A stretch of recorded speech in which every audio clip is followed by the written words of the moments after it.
Vez no nosso evento de Ciências Criminais, no nosso Congresso Internacional de Ciências Criminais, de escutar a sua fala. Não só o seu nome, mas hoje foi um dia histórico, começando o dia com os dois professores que vieram do Rio de Janeiro, e que não são criminólogos, essencialmente. Depois o professor Shekhayra nos brindou, foi uma bela palestra. Depois o professor Juarez Cirino dos Santos, hoje nós bebemos há muito tempo, a senhora muito mais. E agora nós encerramos com muitas glórias essa noite espetacular. Ao contrário do Guto Jobim, ele já criticou as formalidades dos currículos, meu amigo Guto? Eu vou ler o currículo da professora Vera para que os alunos que nós trabalhamos aqui, que são de uma nova geração, talvez não a conheçam, e alguns estão aqui curiosos, e agora tendo a oportunidade de vê-la. Professora Vera Andrade é pós-doutora em Criminologia e Direito Penal pela Universidade de Buenos Aires, pós-doutora em Criminologia e Direito Penal pela Universidade Federal do Paraná, doutora e mestre em Direito pelo Programa de Pós-Graduação em Direito da Universidade Federal de Santa Catarina, professora titular da Universidade Federal de Santa Catarina, atua em nível de ensino, extensão, pesquisa junto aos cursos de doutorado, mestrado, especialização, graduação em Direito, e coordenadora do projeto Universidade Sem Muros. Autora de várias obras, dentre elas A Ilusão da Segurança Jurídica, do Controle da Violência, a Violência do Controle Penal, Sistema Penal Máximo versus Cidadania Mínima, Códigos da Violência na Era da Globalização, e o seu mais novo trabalho, depois do seu pós-doutoramento, Pelas Mãos da Criminologia, o Controle Penal para Além da Desilusão, que nós vamos lançar após a sua fala. Professora Vera, somos todos ouvidos, nos brinde com a sua fala, por favor. Tayara Castelo Branco, falarei de você na sequência. Muito boa noite a todas e todos. É uma enorme honra, uma enorme distinção estar aqui, ao lado dessa notável comunidade acadêmica. Eu quero agradecer ao Programa de Ciências Criminais e dizer da alegria com que me faço presente. Agradecer a confiança em nós depositada para esta conferência simultânea ao lançamento do nosso livro.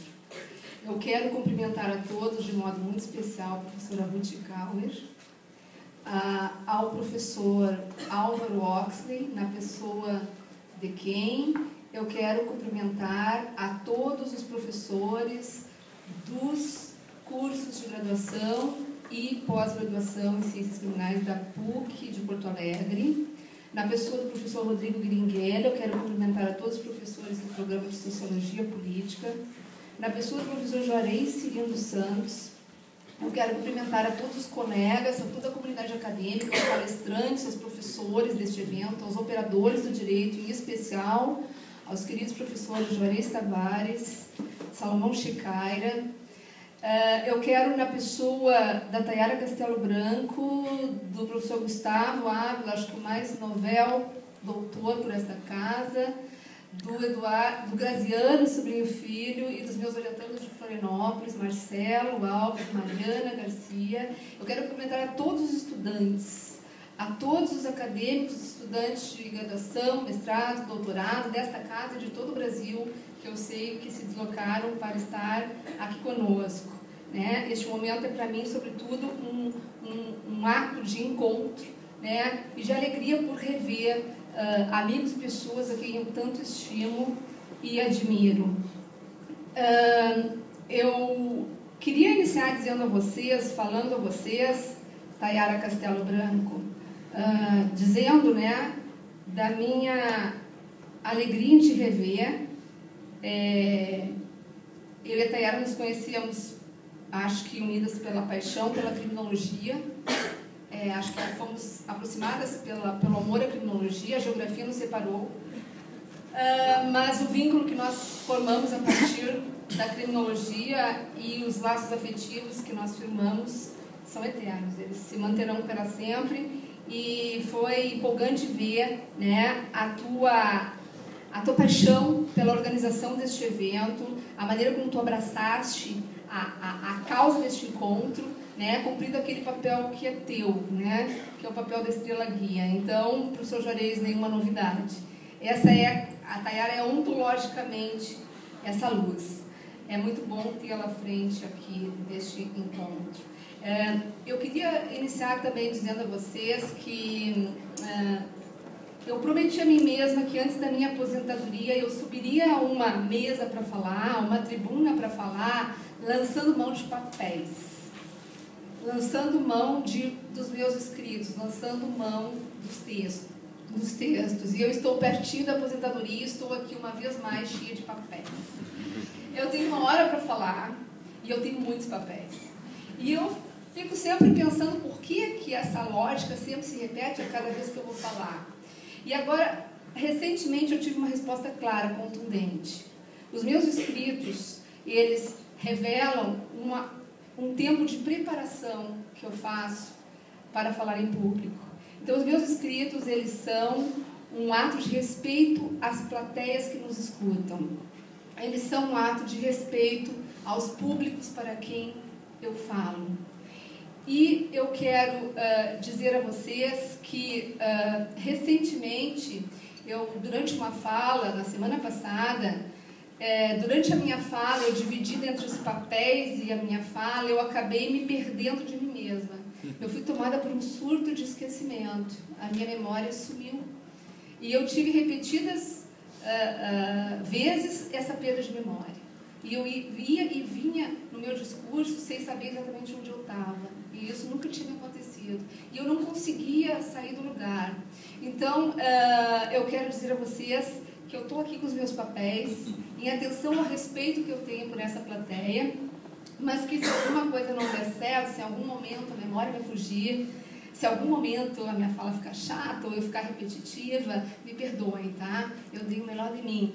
E atribuir isso também ao cansaço, né, em que nós acadêmicos estamos imersos numa academia que nos tiraniza cada vez mais, com uma cobrança eficientista e produtivista que está vindo a substituir os processos pelos produtos, a história pela matemática, e nos contabiliza estatisticamente e nos impõe uma carga de trabalho muito desumana. E eu queria iniciar fazendo esse depoimento para dizer que não é fácil ser um acadêmico, né?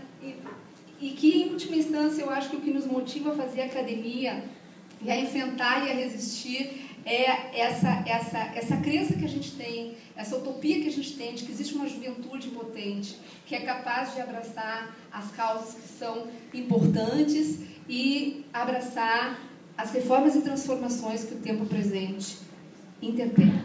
Então, eu queria iniciar dizendo que o ato de lançar aqui esta obra tem para mim um significado muito especial. A PUC de Porto Alegre é um lugar de encontro de grandes acadêmicos, de grandes pensadores. É o encontro de uma cidade que tem um sistema de justiça que também vem produzindo desde muito tempo decisões muito especiais, decisões muito pioneiras, né? E muito do trabalho desse sistema de justiça está vinculado à formação fecunda que recebe nessa casa. Então, para mim é um momento muito especial e esta obra tem para mim um significado muito especial. Tem um significado muito especial porque ela representa, né, ela simboliza, ela retrata uma trajetória de 10 anos de trabalho meu em nível de ensino, pesquisa e extensão e ainda em vivências em processos sociais e políticos no âmbito da universidade e da sociedade brasileiras. E ela foi construída na interlocução e na troca de experiências enriquecedoras com centenas de pessoas pelo período histórico que ela cobre. Entre essas centenas de pessoas estão meus colegas, alunos, orientandos, os desmurados, familiares, amigos, cúmplices e outros que nem o nome sei, que me estimularam muitas vezes com as suas perguntas nas palestras, com seus e-mails desesperados e indignados. Portanto, pelas mãos da criminologia é escrita e vem a público a várias mãos. E a todas essas mãos, a todas essas mentes, vai o meu agradecimento. O segundo motivo pelo qual esta obra tem para mim um significado muito especial é que ela ingressa na sociedade pela majestosa porta da coleção Pensamento Criminológico. E eu entendo que um acolhimento e uma distinção desta obra nesta coleção apenas foi possível pela generosidade de Nilo e Vera Batista Malaguti e de Renato, editor da Revan. Só esta generosidade poderia explicar que o meu modesto texto esteja do lado dos 18 títulos que o antecedem e que eu esteja ladeada com essas 18 obras, o que me coloca numa situação de enorme responsabilidade. Em terceiro lugar, esta obra foi finalizada e amadurecida, professor Juarez Cirino dos Santos, durante o meu percurso de pós-doutorado sob a sua supervisão na Universidade Federal do Paraná, e em cuja banca de qualificação pude contar com o professor Dr. Juarez Tavares. E ela vem prefaciada pelo professor Juarez Cirino dos Santos, a quem eu homenageio nesta obra por motivos que constituem a espinha dorsal da própria obra, ou seja, ela está imersa num esforço de resgatar, de reconstruir um lugar que se viu praticamente arruinado pelas avalanches dos últimos anos, do capitalismo globalizado neoliberal. Este lugar é o das teorias críticas, e, sobretudo, o das teorias críticas anticapitalistas, como é, por excelência, como foi e é, a criminologia crítica. Então, eu homenageio o professor Juarez Cirino dos Santos, precisamente porque, como digo na obra, ele é um dos principais protagonistas, como já foi dito aqui, da fundação e do desenvolvimento, tanto da criminologia crítica no Brasil e na América Latina, quanto do penalismo crítico e da política criminal alternativa de base abolicionista, minimalista, que, da criminologia se derivando, ocupam o cenário da sociedade brasileira nos últimos 40 anos. Sempre na forma de resistência acadêmica e política aos sucessivos autoritarismos do controle penal. Juarez esteve presente na resistência, seja o controle penal da ditadura civil-militar aberta, escoltado na farda da ideologia da segurança nacional, seja, Tayara, ao paradoxal controle penal da redemocratização brasileira, camuflado na farda da ideologia da segurança pública, com os múltiplos requintes da era do capitalismo globalizado, sob a revolução, a terceira revolução técnico-científica e a ideologia neoliberal, ou simplesmente capitalismo de barbárie, como vou repetir na sequência, por cujas vítimas a criminologia crítica tomou e toma partido. Eu vou dizer do Juarez o que Máximo Pavarini disse da importância de Barata para a criminologia crítica. Se hoje nós temos no Brasil uma criminologia que não seja, de um lado, unicamente biopsicológica e clínica, ou seja, positivista, e de outro lado, atuarial, administrativista, isto se deve ao empenho de intelectuais da sua envergadura intelectual, humanista e ética. E intelectual em cujo lado, ou do porte, do mesmo porte de Juarez Tavares e de Nilo Batista, que estiveram juntos com Juarez neste ato de fundação do criticismo no Brasil, a que vou me referir na sequência, e que colocaram o dedo nas vísceras do poder punitivo ditatorial. É uma enorme honra, Juarez, ter fechado uma etapa da minha trajetória acadêmica com você. Você que me apresentou, inclusive, Alessandro Barata, e eu atravessei o Atlântico para estudar com este mestre, depois de ler a tua obra. Obrigada, Juarez. Dito isto, eu volto a obra e o seu ponto de partida, porque a minha fala, ela vai simultaneamente em atenção ao espaço que recebi nesse seminário do seu lançamento, ela vai contando, então, o que é a proposta desse esforço, né, que tem atrás de si todos os meus interlocutores de 10 anos.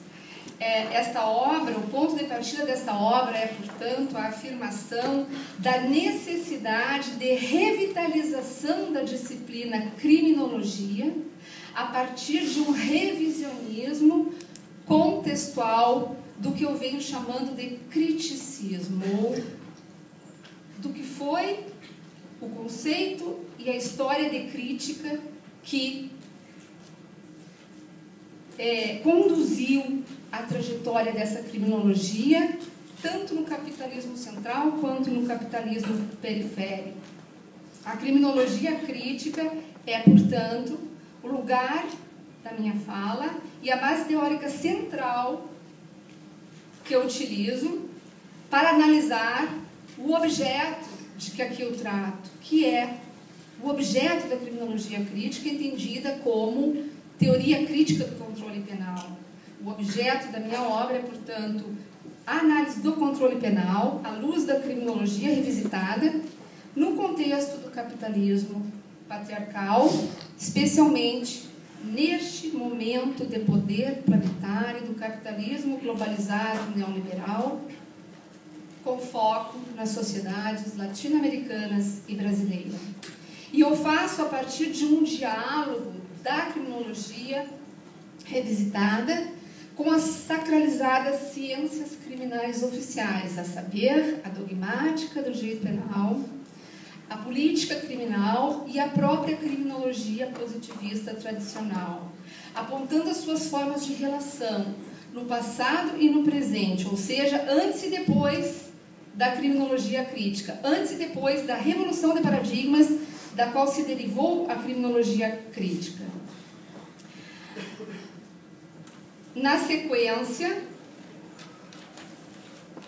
vou falar em rápidas linhas, então, sobre o que é a estrutura dessa obra, como ela se estrutura a partir dessa proposta, e depois eu vou enunciar, vou focar na questão de que revisão estou propondo e de quais os argumentos centrais que nós estamos desenvolvendo a respeito da necessidade de revitalização da criminologia crítica no Brasil. Então, eu trabalho em 4 tempos, essa obra está estruturada em 4 partes. No primeiro momento, propriamente, é a discussão da criminologia.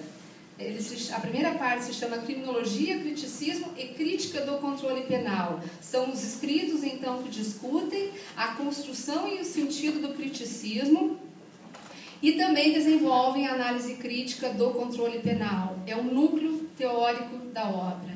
Na segunda parte, eu entro na discussão da dogmática do direito penal, né? A segunda parte se chama Direito, Justiça e Dogmática Penal. E aqui eu analiso como a criminologia crítica impactou o penalismo dogmático, quais são as consequências da criminologia crítica para o penalismo, e analiso especificamente o momento de crise e redefinição do garantismo dogmático, ou seja, eu trato de discutir aqui como a criminologia crítica desconstruiu um discurso garantista abstrato da dogmática, calcado na promessa de segurança jurídica, impondo uma redefinição do próprio garantismo. Eu sustento, então, abordo aqui aquele momento de encontro que foi o momento em que a criminologia crítica não apenas se colocou como uma ciência externa ao direito e à dogmática penal, fazendo uma crítica externa, mas em que os penalistas vieram ao encontro dos resultados da criminologia crítica, sobretudo os resultados sobre o funcionamento do sistema penal, e construíram um núcleo de convergência que foi um garantismo redefinido. Então, um garantismo pensado e praticado a partir da deslegitimação do sistema penal. E aí eu chego ao conceito de garantismo criminologicamente fundamentado. A terceira parte da obra também para mim é muito cara, que ela sintetiza as nossas preocupações sobre o campo da política criminal. Nós discutimos também o que é a política criminal antes e depois da Revolução de Paradigmas, a política criminal a partir da criminologia crítica, mostrando que passa com ela, então, qual é seu horizonte de projeção face à crise de deslegitimação do atual sistema penal em que a criminologia o deixou. Criminologia crítica em sentido lato sensu. Nós vimos a crise do sistema penal, a crise do controle punitivo contemporâneo, entendida como uma crise de deslegitimação, mas combinada com uma crise de expansão. Ou seja, estamos em presença de um controle penal que, embora deslegitimado pela denúncia e explicitação da sua violência, segue se expandindo. Somos a sociedade do policiamento, somos a sociedade do encarceramento, somos a sociedade da criminalização. Então, aponto aqui o terreno que se cria depois da deslegitimação ou constituído nesse campo tenso de crise de legitimidade, convivendo com expansão, apontando caminhos para a transformação do sistema penal, caminhos que são tanto intrasistêmicos, dentro da dogmática disponível, dentro da constitucionalidade disponível, como caminhos extrasistêmicos que vão na direção que a criminologia aponta desde há muito tempo, que é a necessidade de construir mecanismos alternativos de controle ao controle penal vigente deslegitimado. Então, os campos que se projetam aqui são os campos do abolicionismo e do minimalismo em tensão com o campo do eficientismo penal. Essa é a discussão posta no terceiro capítulo e eu me posiciono pela necessidade urgente também de retomar a discussão abolicionista no Brasil, que é uma das discussões mais consequentes que foi deixada para trás. Porque é do interior dessa discussão que nós conseguimos produzir tensão na barbárie contemporânea. E o abolicionismo penal ou satanizado, ou demonizado, ou esquecido, ou silenciado na sociedade brasileira. A forma como nós tratamos a literatura e o conjunto fecundo das propostas abolicionistas é altamente preconceituosa, né? É uma exclusão a priori. Na verdade, conhecemos pouco a literatura abolicionista lá e aqui no centro do mundo e aqui na periferia. E entendo que a criminologia, o casamento mais fecundo da criminologia foi com os abolicionismos. E é dali que saíram os principais projetos de transformação da violência contemporânea. E a conclusão de que essa violência não serve a ninguém. Bom, isto posto, então, a quarta parte da obra trata, se chama Empirias e Pedagogias Criminológicas e Político-Criminais, e ela vai tratar da projeção do marco teórico discutido nos momentos anteriores para questões concretas. Eu vou tratar aqui da importância da criminologia para o ensino do direito, um tema que nos é muito caro. Mariana Garcia está fazendo uma sua tese sobre isso. As consequências e a importância da criminologia para a extensão universitária, as consequências e a importância da criminologia crítica, do criticismo, para a mudança de paradigma de segurança pública no Brasil, todos trabalhos que sintetizam a minha participação em espaços sociais e políticos concretos na sociedade brasileira, né? A minha posição de docente há 25 anos, a minha posição de extensionista dentro do projeto Universidade Sem Muros, a minha posição de consultora no processo de construção da Conferência Nacional de Segurança Pública, e o livro termina de maneira muito surpreendente para alguns, porque eu estendo a análise do controle social e punitivo à questão da violência contra os animais, né? E a obra termina com a discussão da grande apartação ocidental entre os humanos e os animais, que está na origem do antropocentrismo, em última instância, que está na origem, né, da inferiorização e da violência que nós humanos vimos cometendo contra os animais no mundo ocidental, o que nos remete para ismos fundamentais da nossa sociedade, que são inclusive anteriores ao capitalismo, nos remete para a discussão do antropocentrismo como uma matriz ancestral da civilização ou da anticivilização ocidental. Fica aqui meu manifesto contra as violências que nós não podemos mais perpetrar, nem contra os humanos, nem contra os animais. Pois bem, a obra caminha, então, da rediscussão do criticismo criminológico ao encontro do garantismo e do alternativismo, ao encontro da dogmática e da política criminal, sempre guiada pela proposta de transformação e superação do atual controle punitivo e da busca, Felipe não tinha ter visto, saudação, e da busca de uma nova integração entre as ciências criminais. Enfim, e ao cabo de toda esta narrativa, pelas mãos da criminologia, o controle penal aparece cindido entre o ilusionismo dogmático, as velhas promessas de segurança que continuam cumprindo uma função fundamental na legitimação simbólica e ideológica do controle penal, cindido entre o ilusionismo dogmático que não passa e a utopia criminológica e político-criminal. Aparece cindido entre o passado e o futuro, mediado pelo eterno presente da violência punitiva, a única que de fato é. Daí o subtítulo desta obra se chamar O Controle Penal para Além da Desilusão.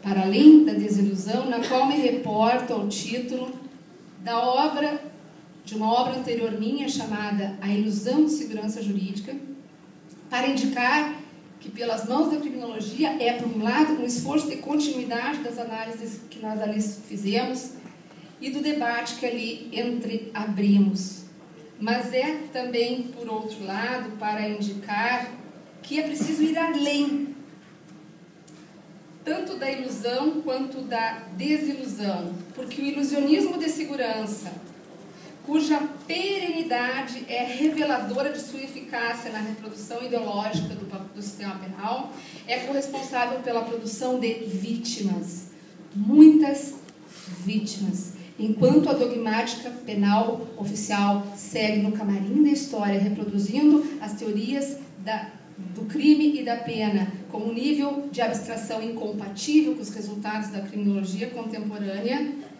O sistema penal segue fazendo vítimas, enquanto nós declaramos estar exercendo um garantismo da sua funcionalidade só no plano simbólico, deixando o jurista num território garantista defensivamente tautológico. Se demonstrá-lo, instaurando a desilusão, a desconstrução, a deslegitimação, constitui o território por excelência do criticismo criminológico, é preciso ir além da desilusão, tanto analítica quanto politicamente, e constituir por dentro de ambas o território da transformação. Hoje, a falta de melhor nome, nominado de política criminal ou de alternativa. Qual é o contexto? Qual é o contexto que impõe esta análise? O contexto que impõe esta análise, ele está, em linhas gerais, explicitadas páginas 32 desse texto. E eu vou ler. O contexto e a problemática aqui tratados podem ser sintetizados no entrecruzamento de alguns ismos. O contexto do capitalismo globalizado neoliberal se caracteriza pelo império decadente porque deslegitimado da pena, no centro do controle social, com impacto crescentemente genocida nas periferias latino-americana e brasileira, notadamente na cruzada já denunciada aqui da guerra às drogas e da satanização do tráfico e do traficante. Este é hoje o grande núcleo da criminalização seletiva e genocida nas sociedades latino-americanas e brasileiras. Uma guerra que não é nossa, uma guerra que pertence à geopolítica americana de controle globalizado, mas pela qual a nossa juventude pobre e negra está pagando o preço em vidas humanas despedaçadas. Estamos cotidianamente enterrando cadáveres por conta da criminalização do tráfico e não há dúvida, professor Juarez Cirino dos Santos, que a luta pela descriminalização, a luta pela legalização qualquer conduta relativa à droga deve ser a meta número 1 hoje de um programa de libertação da violência punitiva. Não há dúvida nenhuma disso. Vivemos um tempo de radicalização, tanto da demanda quanto da resposta punitiva. Essa demanda e essa resposta chamadas eficientismo penal, que reaviva histórico desperdício da teoria e da empiria acumuladas sobre o sistema penal e a prisão. Quer dizer, tudo que a criminologia crítica disse, o abolicionismo disse e as correntes comprometidas com o projeto transformador disseram, está sendo sonegado e ou silenciado, e o extermínio continua sua marcha fúnebre.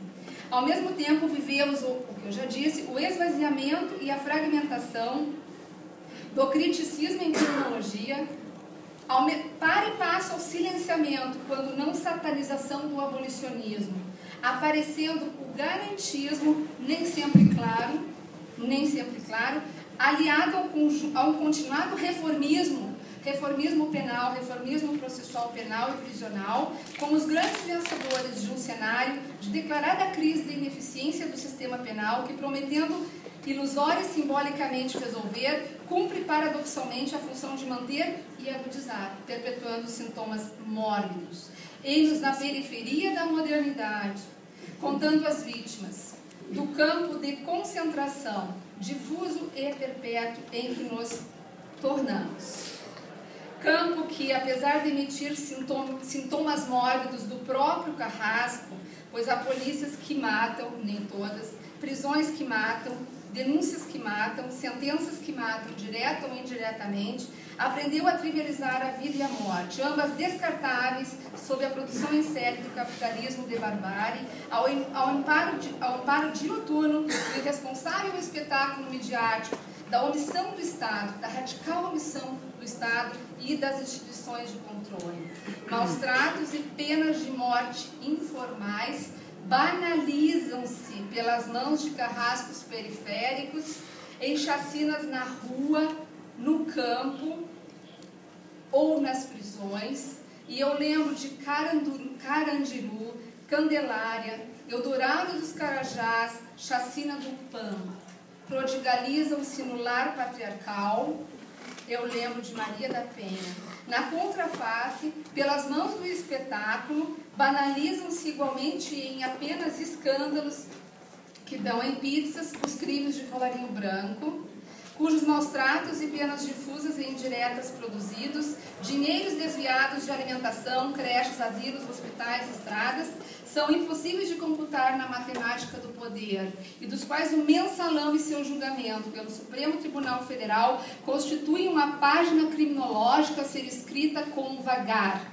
Na contraface deste processo, movimentos politicamente progressistas, movimentos sociais progressistas, se rendem à sedução da criminalização provedora e do dogma da pena. Como chegamos a este grande consenso punitivo? Como continuamos consentindo? Quantos não anônimos precisarão morrer para demonstrar à pátria amada as indignidades do seu controle? É decisivo, portanto, desde uma perspectiva vitalista, que é mais ampla que uma perspectiva humanista, de alteridade democrática, conter e ultrapassar o agigamento exterminador do controle penal brasileiro, em nível formal e informal, especialmente nos níveis policial, prisional e patriarcal, porque, apesar de não serem em absoluto fenômenos novos entre nós, mas continuados, apresentam elementos de extrema gravidade que a análise criminológica tem captado e denunciado. Em suma, é por isso que filósofos contemporâneos de tradição marxista, como Marildo Menegas, têm insistido numa releitura do marxismo que lance luzes sobre conceitos como o conceito de barbárie, para indicar o excesso civilizacional do capitalismo, para indicar que a barbárie não é um antecedente da civilização capitalista, mas o seu outro, potencializado de dentro das entranhas do próprio capitalismo, que se encontraria hoje na sua forma pura.